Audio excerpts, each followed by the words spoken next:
ابو جهل خدای وساته، خدای هلاک که. او دومره سخت ظالم چې یو ځل یې دومره ظلم وکړو چې د خپلې کوڅې مخې ته په لار کې کوي وکناو، هم د شپې پټ په نوکرانو کې څوک خبر نشي، او داسې کوي او کناو ظالم بچي چې دنه جاور که لکه د خوم په شان دی، دنه ولا خېټه جوړه کړه جور یې که او سر یې ولا تنګ کړی. مطلب یې دا چې دې کې څوک ور پرېوځي چې ترې راونځي، او د پاسه پې نری نری سانګې کېښودې او د پاسه پې خاوره واچوله چې چاته پته ونه لګي. دا د پیغمبر علیه السلام دپاره یو لټ جوړ که لټ، او ځان یې د قصده ناجوړه که. نو د حضور پاک مبارک عادت خو به ده چې څوک به بیمار و که کافر به مو نو تپوس ته به ته د قصده یې ځان ناجوړه که او چاته یې ورشئ محمد خبر کې صلی الله علیه وسلم. ما ورته مه یادوې خو خبرې کوي چې ناجوړه دی، نو چې راځي نو په دې لاره کې د کوي کې به وغورځېږي، نو بس پکې به ختم شي. نبی علیه السلام چا خبر که چې ابو جهل بیمار دی، نو حضور پاک له خو خدای ډېرې ښکلې خوی ورکړې. قرآن وایي انک لعلی خلق عظیم، تا له خدای لوی خوی درکړی دی، عظیم خوی. نو چې پیغمبر علیه السلام راته د کوي غاړې ته نږدې شو، نو جبریل وله راغی مه ځه. ولې؟ وایي دا خو تا ته خوره ښکاري، خو لاندې چختي بندکي پکې پروت دی، او داسې ناتاترین کوی دی د راوتو انتظام هم نه کېږي. مزه. نو حضور پاک واپس شو، نو چې واپس شو نو ابو جهل ته چا وایي چې خو راغی خو نیمې لارې نه واپس شو. نو بس دو خدای ړون کړون کی بعضې وخت الله بعضې وخت یو انسان څه کي ړون کړون کی. هغه دغه ته چا وی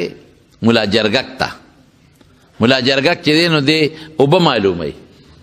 سلیمان علیه السلام به ځان سره ګرځاو چې ما ته اوبه معلوموي چې دلته دومره اوبه دي او دلته دومره اوبه دي، ځمکې لاندې اوبه معلوموي، قرآن شریف کې راځي. نو ملا جرګک تاسې د مثال دی، ملا جرګک ته چا وی په ځمکه کې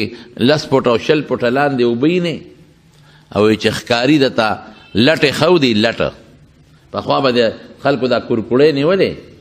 نو لټ به یې ورته ښودي. پخوا د په دې وطن کې دا کورکوړې ډېرې زیاتې وې، او خصوصا د دې لونو په وخت کې به دا کورکوړې ډېرې راتلې. نو موږ هم واړو دې خلکو به ورته لټونه یې ښودل، نو هغه لټ به یې داسې جوړ کړه چې هغه به یې په شګو کې پټ کړه او صرف دانه به یې برښکارېده. چې کورکوړه به راله او په هغه ځای به کېناسته نو لټ به پې راتاو شو نو ګیره به شوه. نو ورته کورکوړې ته وایي 10 فوټ او 20 فوټ په ځمکه کې لاندې اوبه اینې، او چې ښکاري درته لټې ښودي نو د شګو نه 1 انچ لاندې نه او ورته څه وایي، او ورته عجیبه خبره کوي، وایي دغه مې خدای پوره کړي،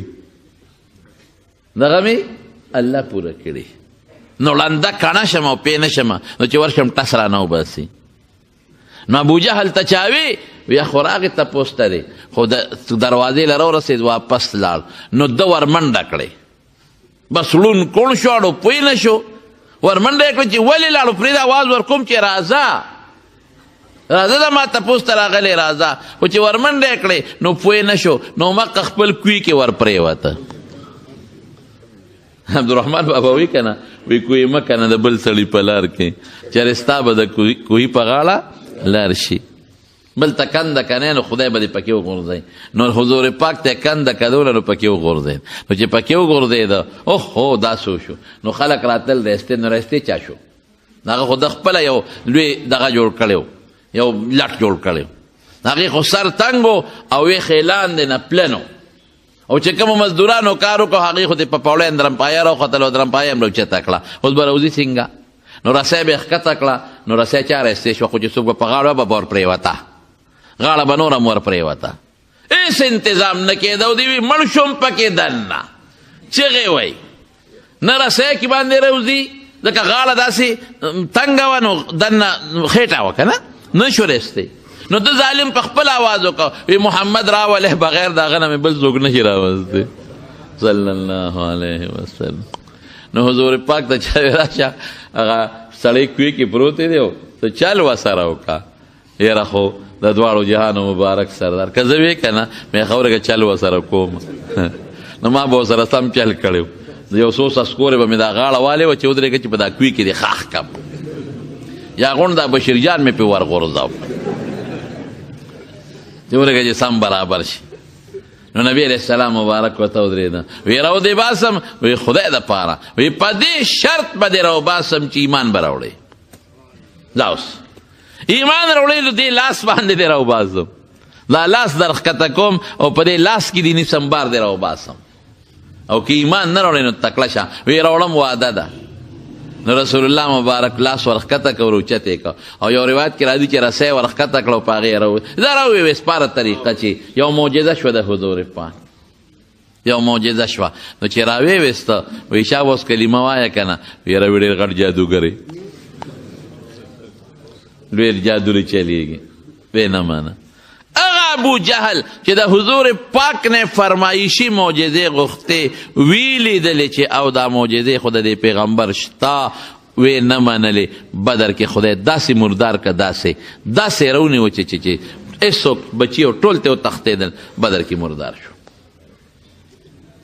عبدالله ابن مسعود رضی الله عنه وی حضور پاک وفرمایل چې یاره څوک به لاړ شي چې د ابو جهل حال ماله راوړي ځکه دا عفرا زامنو وی چې موږ وجلی دی نو وی ما وی چې د الله رسوله زه ورځم نو وی ورلمه نو د کافرانو لاشونه پراته نو مې اړول راړول نو د ابو جهل لاش پکې راووته نو وی دې داسې و چې یخ شوی و لاس پویه کار نه کو خو بس قریب الموت و قریب المرګ نو یو وخت کې مال یو سپېړه را کړې وه نو مې چې ورېږه خپل بدل خو ته مخکې علم نو په دې سینه مې ولا یو خپل مضبوط ټوپ مې ولا په سینه ووه نو یې ما ته وایي چې د پلانکې زویه کنځلې وکړل څوک یې مې چې زه خو عبدالله ابن مسعود یم نو څه وایي هغه وخت کبر ډېر خطرناک شی دی وایي په سینه یې لاس کېښود وایي دومره غټه سینه برې د بل چا لیدي وایي ما ورته چې سینه دې پرېږده غټه ده او که وړه ده خو سر ده نه پرې کوم وایي څه پې کې ما وی نبی علیہ السلام لیوړم قبر ډېر خطرناک شی دی وی ښه چې پرې کې نو دا د ویښ کې پرې که دي سینې سره چې زما سر په نورو سرونو کې پروت نو د سردار سر به ښکاري ګوره قبر ته وی مې چې دار باندې پوره کوم خو دا تپوس ته نه کوم چې د حضور پاک متعلق دی اوس څه خیال دی اوس خو دله ملګري ټول مکې ته وتښتېدل او دقه سر ده نه پرې کوم پرېږدم دی نه اوس ته څه خیال دی وی ما ته وایي په هغه خپلو خدایانو یې قسم وخوړه وی چې په کومه ورځ نبي علیه السلام د پیغمبرۍ دعوه کړې وه او په هغه ورځ مې څومره بدي شو اوس مې هم هغسې بدي شي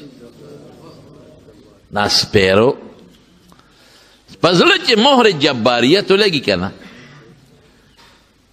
یو حدیث پاک کې راځي نبی علیه السلام فرمایي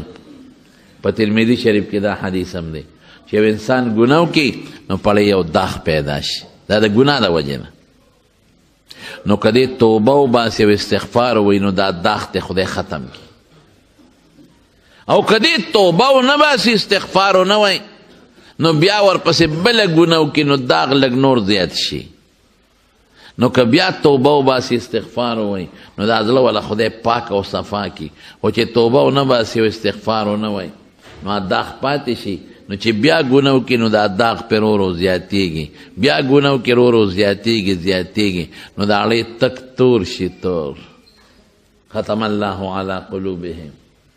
بس خدای والا تور کو خو خدای قصدن چا سره ظلم نه کوي خدای په چا زیاتې نه کوي الله پاک دا اړه تور که دا داغ یې ولګو خو د چا د وجې نه یې داغ ولګو د ده د ګناه د وجې نه کلا بل ران علی قلوبهم ما کانوا یکسبون چې دې کومه ګناه کوي د هغې ګناه د وجې په زړه داغونه پیدا کېږي او زیاتېږي نو چې لږ تک تور شي د ګناه د وجې نو باس بیا دی بس مهر جباریت دیتا وی لطور شو تک تور دا لطا چه دا دین او دا علم کما لارا ونو اغا لارا بند شوا نو دا ابو جهل لطورولو